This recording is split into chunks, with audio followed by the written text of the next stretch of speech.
नमस्कार दोस्तों, मेरा नाम है आनंद प्रकाश और जैसा कि हम यूपीएससी प्रिपरेशन से संबंधित टॉपिक्स को डिस्कस करते आ रहे हैं, तो उसी सीरीज में आज का हमारा विषय है कि प्रधानमंत्री का पद बड़ा है या सुप्रीम कोर्ट, उच्चतम न्यायालय। अब कई बार लोगों को इस पे आपने बहस करते हुए देखा होगा कि प्रधानमंत्री का पद कुछ लोग मानते हैं कि सर्वोच्च है। खास करके अगर प्रधानमंत्री के पद पे बैठा व्यक्ति कैरिस्मेटिक पर्सनालिटी का हो, जनाधार बहुत ज्यादा हो, प्रचंड बहुमत से चुनाव जीता हो, जैसे कि नरेंद्र मोदी जी हैं, जैसे कि इंदिरा गांधी जी थी, जैसे कि पंडित जवाहरलाल नेहरू थे। तो ये जो लीडर्स जब प्रधानमंत्री पद पे बैठे, तो इनकी इन्फ्लुएंस, इनकी डोमिनेंस, इनका प्रभाव बहुत ज्यादा था और मोदी जी का तो अभी भी है। तो जब ऐसा व्यक्ति प्रधानमंत्री पद पे बैठता है, तो ऐसा लगता है कि यही व्यक्ति सर्वे सर्वा है। आज भी देखिए, आज के समय में विपक्षी पार्टियां और अन्य जो आलोचक हैं प्रधानमंत्री जी के, तो वो ये आरोप लगाते हैं कि उन्होंने पूरी व्यवस्था का केंद्रीकरण कर दिया है। Everything is centralised in the Modi government. Sometimes opposition and all the uh, critics believe that Modi is powerful than institutions.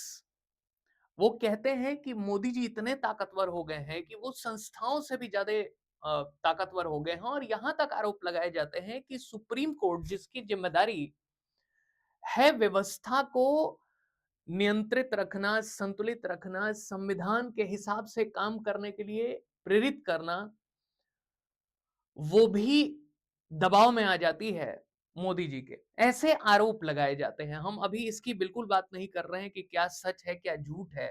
लेकिन जब प्रधानमंत्री पद पे बैठा व्यक्ति बहुत ताकतवर हो, बहुत ज्यादा जनाधार वाला नेता हो, तो अवश्य ही ऐसे आरोप लगाए जाते हैं। अब अगर प्रधानमंत्री पद पे बैठा व्यक्ति मनमोहन सिंह जैसा हो, चंद्रशेखर सिंह जैसा हो, एच.डी. देवेगौड़ा जैसा हो, इंद्र कुमार गुजराल जैसा हो, तो कई बार हमारे मन में ये संदेह आता है कि क्या ये बहुत कमजोर लीडर्स हैं जिनकी कोई नहीं सुन रहा है? ऐसे पद पे बैठे रहने का क्या फायदा जब आपकी कोई सुने ही नहीं? यहां तक कि जब मनमोहन सिंह जी प्राइम मिनिस्टर थे, तो एक बार सुप्रीम कोर्ट ने ये टिप्पणी की थी कि एटलीस्ट जो प्रधानमंत्री के मंत्रिपरिषद के, काउंसिल ऑफ मिनिस्टर्स के जो सदस्य हैं, उनको तो कम से कम ये एहसास होना चाहिए कि जब वो प्रधानमंत्री से बात करें तो इज्जत दे के बात करें, सामंजस्य के साथ बात करें, उस पद की गरिमा करिए। ऐसा कहना पड़ा था सुप्रीम कोर्ट को। तो ये बड़ा दिमाग कंफ्यूज होता है आमतौर पे भी कि कौन शक्तिशाली है भारत की राजनीतिक व्यवस्था में या पूरे भारत के परिदृश्य में देखे तो। Which agency, which designation is powerful in context of India? Supreme court, office of prime minister, office of president, parliament? कौन सबसे ताकतवर है? संसद है कि सुप्रीम कोर्ट है कि प्रधानमंत्री का पद है कि कोई राजनीतिक दल है? कई लोग कहते हैं कि जी बीजेपी बहुत ताकतवर हो गई है, वो जिसको चाहे उसको प्रधानमंत्री बना दे। मोदी जी तो खाली एक उसके प्रतीक चिन्ह जैसे हैं, सिंबल है। कुछ लोग ऐसा मानते हैं कि बीजेपी भी नहीं ताकतवर है, आरएसएस है। कुछ लोग कहते हैं कि जी गांधी फैमिली है कांग्रेस की भले नाम आती है, सरकार बनती है, लेकिन गांधी फैमिली ही डिसाइड करती है कौन पीएम बनेगा, चाहे वो मनमोहन सिंह हो, चाहे वो नरसिम्हा राव हो। वो अंतिम रूप से निर्धारण किसने किया कि कौन पीएम बनेगा? वो गांधी फैमिली थी। तो भारत में ये लेके बड़ा कंफ्यूजन होता है कि कौन ताकतवर है। अब इसको हम थोड़ा संविधान के एंगल से समझेंगे और प्रैक्टिकलिटी में भी समझेंगे। लेकिन एक बात तो क्लियर हो गई कि पद पे बैठा व्यक्ति ये निर्धारित करता है कि उस पद के अधिकार कैसे यूज किए जाएंगे। शेर एक सर्कस वाला भी होता है और शेर एक जंगल वाला भी होता है। दोनों को शेर ही कहते हैं, लेकिन जब शक्तियों के उपयोग की बारी आती है, जब रणनीति बनाने की बारी आती है, जब युद्ध कला की बारी आती है, जब शिकार करने की बारी आती है, तो किसी भी हालत में कोई आंख मूंद के भी बता सकता है कि जंगल का शेर हमेशा भारी पड़ेगा। तो यहां पे जब हम किसी संस्था की बात कर रहे हैं, तो प्रधानमंत्री पद भी एक संस्था ही है। Office of PM is also a constitutional designation. ये भी तो वही है। जो प्रधानमंत्री का पद है वो भी तो एक संस्था ही है। तो उस पे बैठा व्यक्ति ये बताएगा कि उस पद की शक्तियां मैक्सिमम कितनी हो सकती हैं। चुनाव आयोग भी तो एक संस्था ही है। आज हम देखते हैं कि इसके पहले राजीव कुमार थे, आज ज्ञानेश कुमार हैं। तो इनके ऊपर खूब आरोप लगते हैं कि भाई ये लोग सरकार के पक्ष में काम कर रहे हैं। मैंने कहा आरोप लगते हैं, हम इस बात की पुष्टि नहीं कर सकते कि आरोप सही है या गलत, लेकिन आरोप लगाए जाते हैं। There are many accusations made against election commission.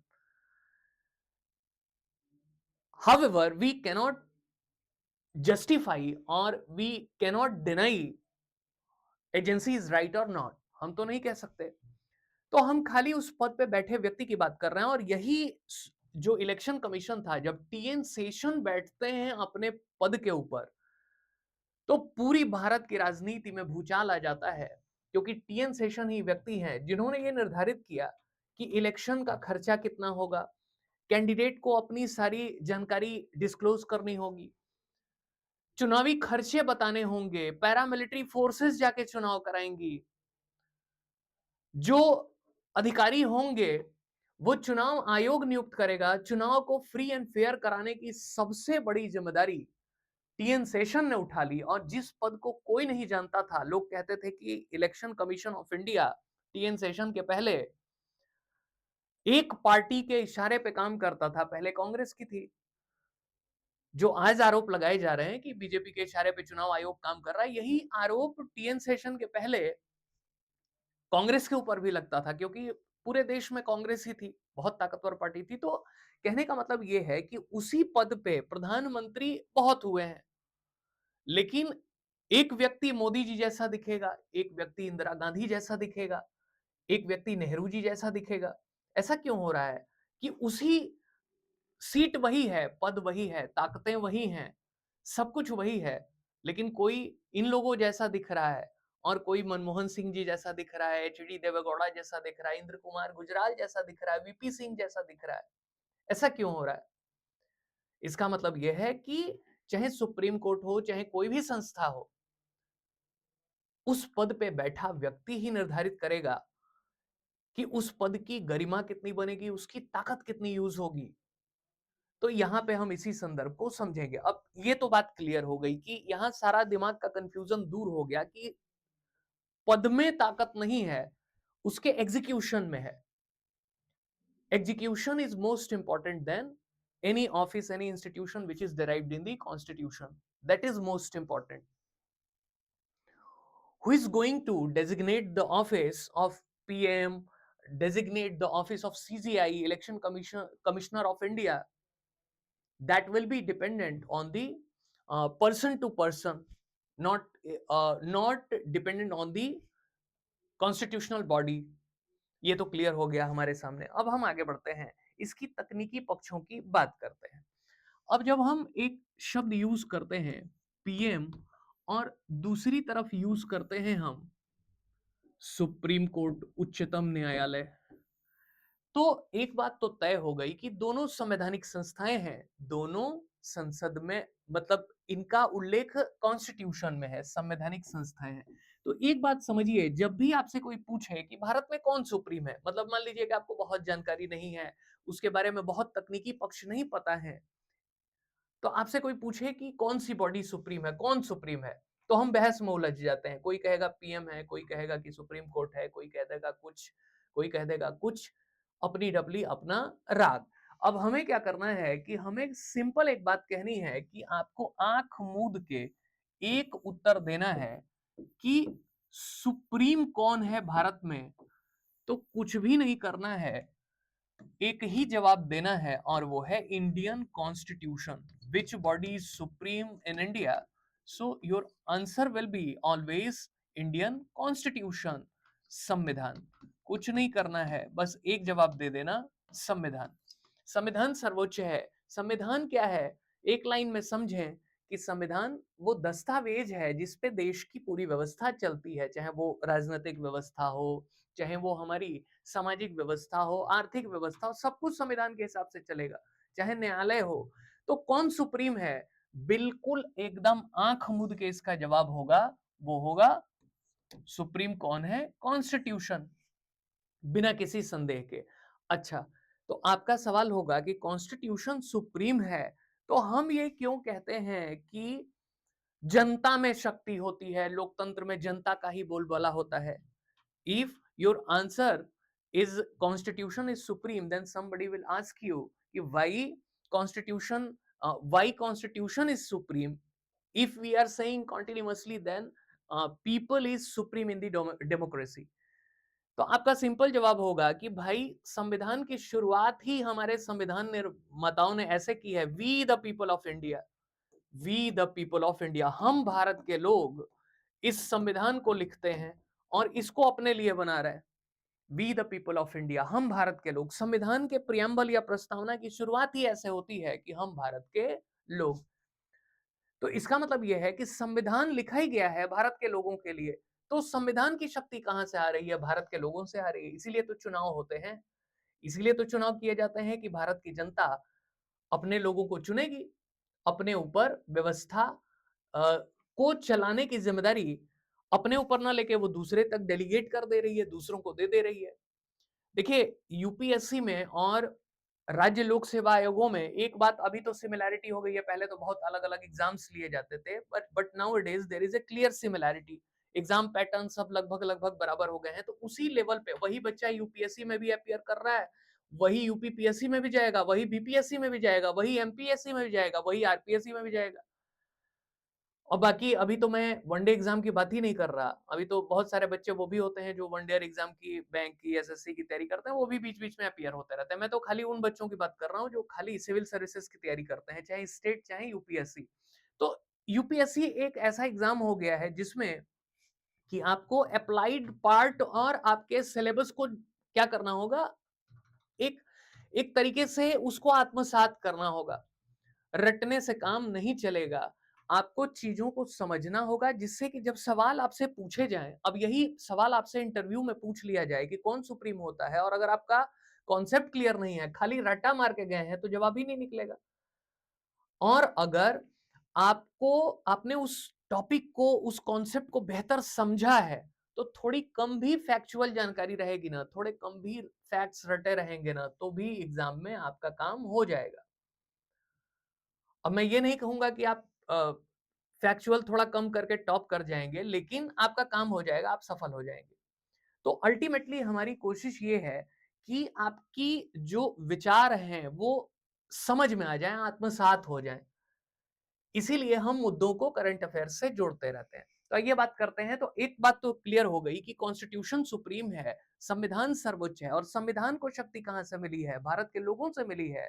और भारत के लोगों से कैसे मिल गई? क्योंकि संविधान को भारत के लोगों ने ही लिखा है, और इसीलिए संविधान की शुरुआत ही होती है we the people of India, हम भारत के लोग। हो गया क्लियर कि भाई ये संविधान भारत के लोगों ने लिखा है, अपने लिए लिखा है। लिखा तो है कि अधिनियमित, आत्मार्पित, अंगीकृत करते हैं, हम ही ने लिखा है और हम ही इसको अडॉप्ट कर लेते हैं, अपने को ही डेडिकेट कर लेते हैं। हो गया काम खत्म। तो ये बात तो क्लियर हो गई। अब सवाल हमारा ये है कि इनमें कौन बड़ा है? अब एक बात तो हमने अभी उत्तर दे दिया कि कौन बड़ा है। आपसे पूछा गया था सवाल, जो थंबनेल ही दिख रहा था कि which agency is supreme, who is supreme, PM और सुप्रीम कोर्ट। तो हमने इसका उत्तर लगभग लगभग तो दे ही दिया है कि कॉन्स्टिट्यूशन सुप्रीम है, संविधान सुप्रीम है, कोई भी संस्था सुप्रीम नहीं है। अब मान लीजिए जैसे प्रधानमंत्री हैं, इसको थोड़ा और सिंप्लीफाई कर लें। प्रधानमंत्री हैं, वो संविधान विरुद्ध काम करेंगे तो चाहे मोदी जी हो, चाहे नेहरू जी थे, चाहे इंदिरा गांधी जी थे, चाहे भविष्य में कोई भी बन जाए, कितना भी ताकतवर हो, क्योंकि ये देश लोकतांत्रिक प्रक्रिया को फॉलो करता है। We are democratic country and We cannot accept Hitler, we cannot accept Mussolini in our system. Dictatorship is always denied in our democratic setup. तानाशाही हमारी व्यवस्था में हमेशा ही डिनाई होती है और आगे भी डिनाई किया जाएगा। क्यों? क्योंकि हमारा संविधान ही लोकतांत्रिक है। चाहे वो मोदी जी हो, चाहे भविष्य में चाहे कोई भी हो, वो संविधान विरुद्ध काम नहीं करेगा। संविधान विरुद्ध कार्य करेगा तो एक तो जनता उसे उखाड़ फेंकेगी, बाकी अन्य एजेंसियां हैं उसके विरुद्ध काम करने लगेगी। हमारी व्यवस्था में चेक्स एंड बैलेंसेस बनाए गए हैं। ये क्या होते हैं भाई? चेक्स एंड बैलेंसेस, नियंत्रण और संतुलन, कि कोई भी संस्था ना बड़ी है ना छोटी, सब संविधान के अंतर्गत आते हैं। मौके मौके पे वो बड़े और छोटे दिखेंगे। अब ये कैसे भाई? अब कहा गया कि अब देखिए हर चीज तो संविधान में ही लिखी है। अब आपसे अगर पूछा जाए कि प्रधानमंत्री पद भी क्या संविधान में लिखा है कि प्रधानमंत्री का पद होगा, is there any description in the constitution of India, office of PM? तो आंसर है यस, बिल्कुल एक संविधान लिखा गया है। अनुच्छेद, अनुच्छेद मतलब वही नियम होते हैं, जो रूल्स होते हैं ना, उसी को हमारे संविधान में आर्टिकल्स के रूप में लिखा गया है। तो आर्टिकल 75 स्पष्ट रूप से कहता है कि एक पीएम होंगे, एक पीएम होंगे और वो एग्जीक्यूटिव के हेड होंगे, सरकार के या कार्यपालिका के हेड होंगे। और हालांकि इसमें भी एक पेच है जिसको हम समझेंगे। इनको कहा गया है कि ये एग्जीक्यूटिव के रियल हेड होंगे। अब ये लिखा तो नहीं गया है, लेकिन ये माना जाता है कि एक काउंसिल ऑफ पीएम की नियुक्ति प्रेसिडेंट करेंगे और प्रेसिडेंट के लिए, राष्ट्रपति के लिए पीएम इन काउंसिल या प्रधानमंत्री अपनी मंत्रिपरिषद सहित कार्य करेंगे। लेकिन देखिए भारत में उसको हम समझेंगे कि राष्ट्रपति और प्रधानमंत्री का क्या रिलेशन है। लेकिन यहाँ पे लबोलुआब ये समझिए कि प्राइम मिनिस्टर ही सरकार के हेड होते हैं, वही काम करते हैं। राष्ट्रपति का खाली नाम मात्र का एक भूमिका होता है, उसको भी समझेंगे। तो यहाँ पे लगभग सभी काम 99.9% शक्तियां सरकार की प्रधानमंत्री ही यूज करते हैं। ये एक बात तो क्लियर हो गई। तो संविधान में लिखा गया है कि अनुच्छेद अनुच्छेद 75 में कि एक प्राइम मिनिस्टर होंगे और प्राइम मिनिस्टर की नियुक्ति कौन करेगा? प्रेसिडेंट करेंगे। लेकिन वो अपने से नहीं कर सकते। ये तो सबको पता ही है कि लोकसभा में आपको बहुमत लाना पड़ेगा और लोकसभा में जब चुनाव लड़ेंगे, सांसद बनेंगे, जिस पार्टी को बहुमत आएगा, अगर अकेले आ गया तो बहुत बढ़िया, और नहीं आया तो दो चार पार्टियां मिलके एक कोalition गवर्नमेंट बना लेती हैं, एक मिली-जुली सरकार बना लेती हैं, सरकार बन जाता है। जब मोदी जी के पहले किसी को बहुमत नहीं मिल रहा था स्पष्ट रूप से, तो हम नहीं एक सेंटेंस देखते हैं UPA, United progressive alliance, UPA, जो कांग्रेस उसमें हेड रहती है, बाकी अन्य पार्टियां रहती हैं। अभी नेशनल डेमोक्रेटिक अलायंस है, बीजेपी जिसमें हेड है और अन्य पार्टियां जुड़ी हुई हैं। तो यहाँ पे पीएम के लिए एक व्यवस्था दी गई है और सुप्रीम कोर्ट के लिए भी एक व्यवस्था दी गई है कि भाई भारत में एक सुप्रीम कोर्ट होगा और इसके लिए अनुच्छेद 124 का प्रयोग किया गया है। अब ये तो लिख दिया गया था, इसलिए लिख दिया गया कि ऐसा ना हो कि आगे चल के कोई कोई समय में ऐसा हो कि कह दें कि अब सुप्रीम कोर्ट नहीं रहेगा, तो ये तो गैर संवैधानिक हो जाएगा। ऐसा कोई भी प्राइम मिनिस्टर कह नहीं सकता और कल की डेट में सुप्रीम कोर्ट भी नहीं कह सकती कि प्राइम मिनिस्टर का पद ही गायब करते हैं। अब सवाल ये है कि यहाँ पे एग्जीक्यूटिव का रियल हेड कौन है? प्राइम मिनिस्टर, ये रियल हेड है। और जो सुप्रीम कोर्ट है ये क्या है? जुडिशियल हेड मान सकते हैं इसको। भारत में जितनी भी कार्रवाइयां होती हैं, भारत में जितने भी कोर्ट के निर्णय होते हैं, वो किसके अंडर में आते हैं? सुप्रीम कोर्ट के। कोई भी भारत का कोर्ट, हाई कोर्ट हो या डिस्ट्रिक्ट कोर्ट हो या कोई भी इस तरीके के कोर्ट हो, वो सुप्रीम कोर्ट की अवहेलना नहीं कर सकते। No court deny, no court can deny orders and advisories of supreme court. ये हमारी हायरार्की बनी हुई है। तो सुप्रीम कोर्ट सर्वोच्च है जुडिशियल मामलों में, ये जुडिशियल हेड है, इसमें कोई दो राय नहीं है। दूसरी बात यह है कि कॉन्स्टिट्यूशनल इंटरप्रिटेशन करती है, कॉन्स्टिट्यूशनल इंटरप्रेटर है। तो ये क्या है भाई कि आर्टिकल, ये भी सब लिख दिया गया है। आर्टिकल 141 साफ रूप से लिख दिया गया है कि संविधान की समीक्षा करेगी सुप्रीम कोर्ट। क्या करेगी? संविधान की समीक्षा कर सकती है, व्याख्या कर सकती है अगर कोई भी कानून संसद या सरकार ऐसा बना दे जो संविधान के उल्लंघन में है, तो तुरंत उसको नलिफाइड कर देंगे। ये भी अधिकार है उनको। तो एक तो संविधान की समीक्षा का अधिकार है, दूसरा इनको अधिकार है कि आर्टिकल 13 में सुप्रीम कोर्ट को अधिकार है कि ये सरकार या संसद द्वारा बनाए गए किसी भी कानून को क्या कर सकते हैं, तुरंत के तुरंत नलिफाइड कर सकते हैं। कॉन्स्टिट्यूशनल लॉ होने चाहिए, नहीं तो ये क्या करेंगे, संवैधानिक नियम होने चाहिए, नहीं तो सुप्रीम कोर्ट तुरंत उसको क्या करेगी, निरस्त कर देगी। संवैधानिक कसौटी पे चेक करते हैं ये। In this article, there is a clearly statement that if any law passed by the parliament or any law which is formulated and enacted by the executive, and if not testified on the parameters of constitutional validity, then Supreme Court will nullify such laws. बहुत clear सी बात लिखी है कि supreme court इसको निरस्त कर देगा। तो ये भी अधिकार जबरदस्त है। इसका मतलब ये है कि कोई भी संस्था ऐसा कानून नहीं बना सकती, चाहे पीएम कितने भी ताकतवर हो, वो कोई भी ऐसा कानून नहीं बना सकते। इसीलिए आपने देखा होगा जब नरेंद्र मोदी जी ने विमुद्रीकरण लगाया था, या जैसे डिमोनेटाइजेशन किया था, या जैसे उन्होंने किसानों के खिलाफ कानून बनाए थे, या जैसे ऐसे ऐसे करके बहुत सारे कानून आए, तो तुरंत लोग सुप्रीम कोर्ट पहुंच जाते हैं कि भाई ये गलत है। जैसे बिहार इलेक्शन में अभी एसआईआर इलेक्शन कमीशन करा रही थी, तो उसमें भी लोग सुप्रीम कोर्ट चले गए। क्यों गए? क्योंकि सुप्रीम कोर्ट जांच करता है कि ये कानून सही है कि नहीं। सुप्रीम कोर्ट के पास अनुच्छेद 32 के तहत ये भी अधिकार है कि वो फंडामेंटल राइट्स को जांच ले, मौलिक अधिकार। अब ये सब अलग अलग टॉपिक हैं जिसको हम अलग अलग देखेंगे। मौलिक अधिकार वही है कि कहीं भी घूमने का अधिकार, कार्य करने का अधिकार, धर्म मानने का अधिकार, शिक्षा लेने का अधिकार, विचार और अभिव्यक्ति का अधिकार। These are the fundamental rights which are enshrined in the Constitution in Article 19, and Article 19 clearly stated fundamental rights of the citizen. And if any laws, if any law will violate any of the fundamental right, then Supreme Court will be able to nullify all these laws। वो कर सकते हैं, इसको constitutional remedies कहते हैं। कल की date में आपसे सरकार कह दे कि आपको शादी करने का ही अधिकार नहीं है, तब तो आप चक्कर में पड़ जाएंगे। कल से सुप्रीम कोर्ट कह दे कि कल से सरकार कह दे, मोदी जी मान लीजिए बहुत ताकतवर हो जाए, कह दे कि आप 6 बजे के बाद घर से बाहर नहीं निकलेंगे, कोई व्यक्ति बाइक पे नहीं चलेगा। अब ये सुनने में बड़ा अजीब लग रहा है और हास्यास्पद लग रहा है कि ऐसा कैसे सरकार नियम बना सकती है। क्यों नहीं बना सकती? सरकार कोई भी नियम बना सकती है, लेकिन इस बात की जांच कौन करेगा कि ये नियम सही है या गलत? तो उसके लिए सुप्रीम कोर्ट बैठी है। अब आप कहेंगे कि सर आपने तो कहा कि भाई सुप्रीम कोर्ट ताकतवर है, तो अगर सुप्रीम कोर्ट ताकतवर है और कल की डेट में सुप्रीम कोर्ट के जज ही गड़बड़ हो गए, तब क्या होगा? उसकी भी व्यवस्था है। इसलिए मैंने कहा कि चेक्स एंड बैलेंसेस हैं। अगर सुप्रीम कोर्ट में आज की डेट में देखें तो 34 जज होते हैं फुल स्ट्रेंथ में।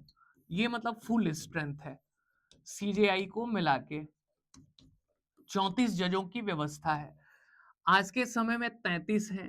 मान लीजिए 2025 में मतलब एक वैकेंसी अभी है, तो 33 जज हैं। अब आज ही के दिन 24 नवंबर को ही हमारे 53rd चीफ जस्टिस आ गए हैं, सीजेआई सूर्यकांत जी।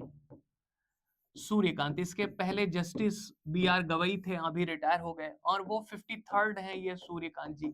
तो ये जस्टिस आ गए। अब सुप्रीम कोर्ट में जब इतने जज हैं तो इनके नियुक्तियों की बात की जाती होगी। तो अब जब इनकी नियुक्ति होती है तो देखिए कैसे पार्लियामेंट कंट्रोल करती है। एक कोलिजियम सिस्टम होता है, ये 1993 से स्टार्ट हुआ है। इसमें 5 जज होते हैं, सुप्रीम कोर्ट वाले ही। सुप्रीम कोर्ट के 5 जज होते हैं, सीजीआई भी इसका हिस्सा होते हैं। यही लोग ट्रांसफर, पोस्टिंग, प्रमोशन में मुख्य भूमिका निभाते हैं, जिसको हम कहते हैं कि भाई कोलिजियम सिस्टम ने जजों की मनमानी कर दी है। ऐसा नहीं है, क्योंकि इस कोलिजियम की जो बात है, अगर प्रेसिडेंट प्रेसिडेंट मतलब समझिए, प्रेसिडेंट अपने मन से कोई काम ही नहीं कर सकते। हालांकि कुछ अधिकार हैं, लेकिन 99.9% मामलों में पीएम इन काउंसिल ही इनको सलाह देती है, मतलब प्रधानमंत्री अपनी मंत्रिपरिषद सहित इनको एडवाइस देते हैं। इसका मतलब यह है कि किसी को जज बनाना होगा, तो अगर कोलिजियम ने कहा कि मान लीजिए ए को हम कहते हैं कि ये जज बनेगा, कोलिजियम ने नाम भेज दिया। अब जब तक उस पे प्रेसिडेंट मतलब सरकार, प्रेसिडेंट का अपने से तो कोई अधिकार है नहीं, हम उसको अलग से चर्चा करेंगे। तो सरकार जब तक अप्रूवल नहीं देगी वो व्यक्ति जज नहीं बनेगा। तो इसका मतलब कि पीछे से सरकार भी कंट्रोल कर रही है। अगर तो ये तो हो गई कंट्रोल की बात। तो जज के प्रमोशन और ट्रांसफर में तो कोलिजियम ठीक ठाक काम करती है, लेकिन अपॉइंटमेंट में बड़ा महत्वपूर्ण योगदान हो जाता है किसका? एग्जीक्यूटिव या सरकार का। तो ये एक इंटरेस्टिंग बात हो गई। अब बिना इनके अप्रूवल के जब तक जजों की कोलिजियम और जो प्रेसिडेंट मतलब वही सरकार जो पीएम बैठे हुए हैं पीछे, तो वो जब तक अप्रूवल नहीं देंगे तब तक कोई जज बनेगा नहीं। तो कंट्रोल हो गया। अगर जज ही संविधान विरुद्ध काम करने लगा तो इसके रिमूवल का काम पार्लियामेंट करती है। रिमूवल ऑफ जजेस, जजों की पदच्युति, जिसको हम आमतौर में बोल देते हैं महाभियोग। महाभियोग केवल राष्ट्रपति के लिए यूज किया जाता है, लेकिन व्यवहार में लोग बोल देते हैं महाभियोग। तो रिमूवल कैसे होता है? By parliament.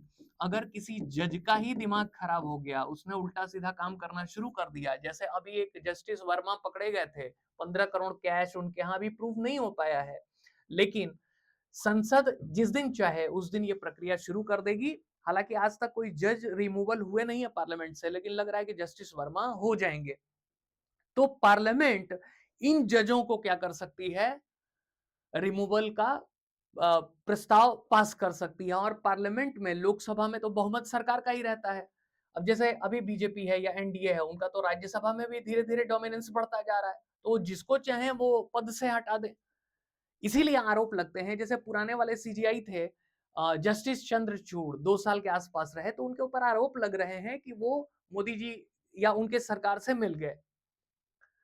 तो जजों के ऊपर भी आरोप लगते रहते हैं कि वो दबाव में आके सरकार से मिल जाते हैं। तो अब देखिए कि अब यहाँ पे जज भी निरंकुश नहीं हो सकते, क्योंकि उनके ऊपर सरकार, पार्लियामेंट का नियंत्रण रहता है। सरकार का तो नहीं कहेंगे, पार्लियामेंट का कहेंगे। हालांकि प्रैक्टिकलिटी में देखें, व्यवहार में देखें, तो पार्लियामेंट में सरकार हैवी हावी रहती है, हैवी मेजोरिटी है उसकी, लोकसभा में बहुमत है, तभी तो सरकार बनाए हैं। तो यहां पे न सुप्रीम कोर्ट दिख रहा है ताकतवर, और न प्रधानमंत्री दिख रहे हैं ताकतवर। क्यों? क्योंकि हमारे यहां एक प्रोसीजर बनाया गया है, और वो है checks and balance. Checks and balance, इसको नियंत्रण और संतुलन का सिद्धांत कहते हैं। क्यों ऐसा बनाया गया है? ताकि कोई एक संस्था अनियंत्रित न हो जाए। Why this checks and balances introduced in the constitution? Because founding fathers of the constitution believed that if we provided unlimited, unchecked authority to any institution, that in the future that institution will misuse such authority, and there is a need to curtail their rights, and that's why there is a checks and balances। कि भविष्य में लोगों ने सोचा, संविधान लिखने वालों ने, कि अगर भविष्य में कोई गड़बड़ी कोई भी संस्था करना चाहेगी तो दूसरी संस्था उसका पैर पकड़ लेगी, एक दूसरे का कान खींच लेगी, अधिकारों को रोक लेगी। इसलिए चेक्स एंड बैलेंसेस बना दिए। तो यहां ये बात, इस प्रश्न का उत्तर एकदम मिल गया कि कोई भी संस्था सर्वोच्च नहीं है, सब संविधान के अंदर में है, और सब एक दूसरे की कान पकड़ के बैठे हुए हैं। कोई भी संस्था आगे नहीं भाग सकती। देखने में लगेगा कि भाई ये संस्था तो बड़ा सर्वोच्च है, लेकिन सब एक दूसरे की कान पकड़े हुए हैं। अब सवाल ये है कि मैंने एक बात कही थी कि ये पीएम और जो हमारे प्रेसिडेंट है, इनकी क्या स्थिति है। देखिए, एक होती है एग्जीक्यूटिव, सरकार होती है। तो एग्जीक्यूटिव या कार्यपालिका कहते हैं, कार्यपालिका को व्यवहार में सरकार कहा जाता है इसको। अब सरकार में दो तरीके के हेड होते हैं, इसको भी अलग से टॉपिक में देखेंगे। तो दो हेड होते हैं, एक होता है नॉमिनल हेड, नाम मात्र का प्रधान, और एक होता है रियल हेड। सरकार में दो तरीके के प्रधान बनाए गए हैं, एक होते हैं वास्तविक प्रधान और एक होते हैं नाम मात्र के प्रधान। तो नाम मात्र के कौन से प्रधान हैं? वो हैं प्रेसिडेंट हमारे द्रौपदी मुर्मू जी हैं इस समय, और रियल हेड कौन है? पीएम है। और इन्हीं की सलाह पे इनको चलना है। पहले तो ये था कि प्रेसिडेंट, जब जवाहरलाल नेहरू और डॉक्टर राजेंद्र प्रसाद के समय लड़ाई हो जाती थी, विवाद हो जाता था कि भाई कौन ताकतवर है, क्योंकि संविधान में कहीं लिखा नहीं था कि कौन ताकतवर होगा। बाद में आर्टिकल 74(1) में जोड़ दिया गया इंदिरा गांधी जी के समय कि प्रधानमंत्री अगर अपनी मंत्री परिषद सहित कोई सलाह देंगे इनको, प्रेसिडेंट को कोई भी सलाह होगी तो ये बाध्यकारी होगी। इसका मतलब ये है कि अगर प्रेसिडेंट को कोई सलाह देते हैं पीएम अपनी पूरी मंत्रिपरिषद सहित, माने पीएम अब जैसे मोदी जी हैं, जो कहेंगे वही होगा मंत्रिपरिषद में, हालांकि सलाह लेते होंगे, तो उसको मानने के लिए बाध्य है प्रेसिडेंट। उसको मना नहीं कर सकते कि जी हम मानेंगे नहीं, टाल नहीं सकते, और ये नियम है। तो इसका मतलब ये है कि जहां सारे काम, सरकार के सारे काम राष्ट्रपति के नाम से होते हैं, लेकिन वास्तविक शक्ति पीएम के पास होती है, तो अंत में हम ये कह सकते हैं कि सरकार के हेड होते हैं पीएम। और अब जब हमने सवाल ही शुरू किया था कि कौन ताकतवर है, तो इस प्रश्न का उत्तर तो मिल ही गया होगा कि कौन ताकतवर है। कोई ताकतवर नहीं है, देश का संविधान ताकतवर है। अगली बात यह है कि कोई भी अथॉरिटी क्या कोई भी अथॉरिटी सत्ता का या व्यवस्था का दुरुपयोग कर सकती है? नहीं कर सकती, क्योंकि संविधान है अपने पास। तो इसका मतलब यह है कि सरकार की बात आएगी तो मोदी जी हेड हो गए, माने पीएम हेड हो गए, ये सुप्रीम हो गए। अगर कोर्ट की बात होगी, अगर जुडिशरी की बात होगी, अगर संविधान के व्याख्या की बात होगी, तो सुप्रीम कोर्ट हेड होगा। माने अलग अलग मसलों में अलग अलग संस्थाएं हेड हो जाएंगी, और अंतिम रूप से हेड कौन होगा? देश का संविधान। तो आप बताइएगा, आपको क्या लगता है कि आज के समय में संस्थाएं प्रभाव में हैं सरकार के? क्या सुप्रीम कोर्ट के जज भी प्रभाव में हैं सरकार के, या वो स्वतंत्र डिसीजन कर रहे हैं? क्या आपको लगता है कि भारत में डेमोक्रेसी खत्म हो रही है? Do you really think that there is a erosion of the democratic setup in India? Judiciary is also under the influence of real executive Modi ji. क्या उनके इन्फ्लुएंस में है सरकार? क्या सरकार के इन्फ्लुएंस में है कोर्ट? आपको क्या लगता है? क्या आपको रियली में लगता है, जैसा हमने व्याख्या किया, कि संविधान ही सर्वोच्च है, या उसके साथ भी कुछ ट्रिकिंग हो रही है? कुछ लोग कहते हैं कि संविधान ही बदल दो, लेकिन हमारे मत में, और जो एक बोलते हैं कि संवैधानिक मत है कि कोई भी संस्था सर्वोच्च नहीं है।